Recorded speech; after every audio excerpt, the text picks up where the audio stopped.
Hey there, I'm Alan Matthews from Classical Guitar Shed, and in this video we're going to be talking about using corrective pauses in chords. So a piece of music has chords in it, and it's hard to connect them, it's hard to get them all to sound smooth without sounding chunky. How do we practice those so that we can connect them smoothly and not freak out at the same time? That's what we're going to be talking about. If you enjoy this, please do subscribe to this channel, and we'll do it again. All right, let's do it. Well, this is the chord section, the chunk chords of Just the Joy of Man's Desiring. So first let me just play it for you here so we know what we're talking about.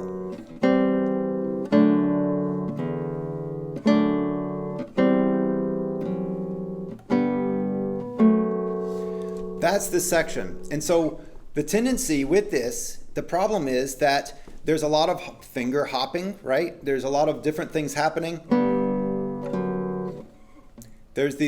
It's easy to have these gaps between the chords, and then it's just not smooth. We want it to sound like, this is really smooth and connected, right?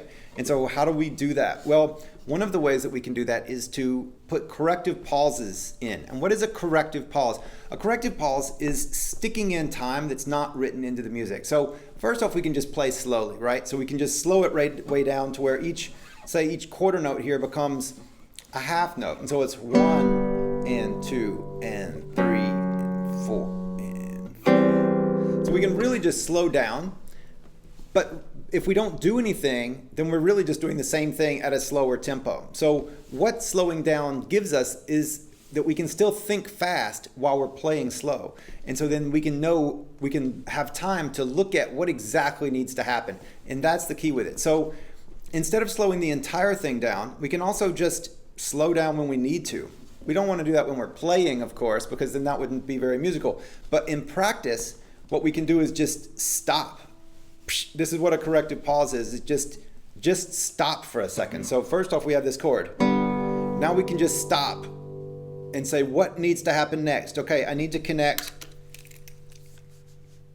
this 3 to this 2, and I want it to connect really nice and smoothly. That means I need to put down the 2 and lift up the 3 pretty much at the same time, rock from one to the next, and I want to keep these ringing so that I don't mute them out. So that's my task, and then I can focus on that. Really synchronize the thumb and the 2 finger, boom, and the lift of the 3, so I can just work on just that.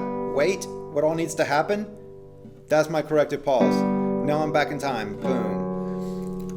Then I can put a corrective pause here if I need to. And you can do this to any extent and wherever that you need to. So going from here to here, how do I do that? I just went to here.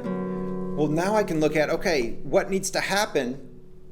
And what needs to happen is I need to get my 3 over to the E. I need to get my 1 up here to the C, and that needs to happen. And then I need to lift the 2 at the perfect time of doing all that. It's really complex, right? It's a lot of stuff going on because we don't want to prepare with the right hand or else that'll mute the strings out. We don't want to lift early or late with the left hand because that will mute or make strings over ring where they shouldn't. So then what a corrective pause can do is just give us time to figure out time out, what needs to happen, and then can I send all my fingers there quickly, wait, and then drop them in time. What that does is then we can just reduce that, we can learn our moves. And that's really, this is a choreography thing. So we have here, switching up to the new position, I'm prepared for it, boom. Now what's the next one? That wasn't the right chord, but anyway. You can then move quickly. So you can wait and then move quickly to it and wait and then play it again. And then this is how we can learn our moves using these corrective pauses within it. Ideally, to play a string of chords like this really smoothly, we don't get to be smooth. We don't get to flow from one chord to the next because that's going to make it sound choppy. Instead, we need to move lightning fast from one chord to the next at the perfect place in time and at the perfect volume so that it seems like there's no space between it. There is, because we are stopping strings and replaying them, but we have to create the illusion that it's just, oh, I have all the time in the world and these chords just pop out of the sky, poof, poof. When really what's going on is lightning fast, boom to here, then here to here, then boom to here. But to get that without creating tension and lurching around, we need to practice getting from this position to this position, to this position, to this position, whatever the positions are. And so we can do that by stop, think about what does everything need to do? Okay, got it. Boom, go there. Stop, did I get it right? Okay, cool. Then play it. And so that's working out the choreography of each move using pauses. So instead of just keeping the thing, put on the slow metronome and just like keep charging through it and just bludgeoning the thing over and over, hoping that things smooth out eventually, we can work on making our fast moves, giving ourselves more space within that to really strategize how we're going to connect the chords.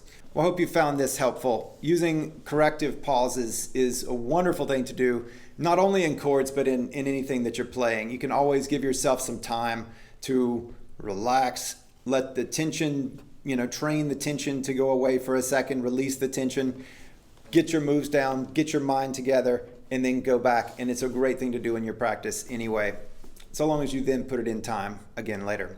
All right, please subscribe to this channel, and I'll talk to you soon. Bye-bye.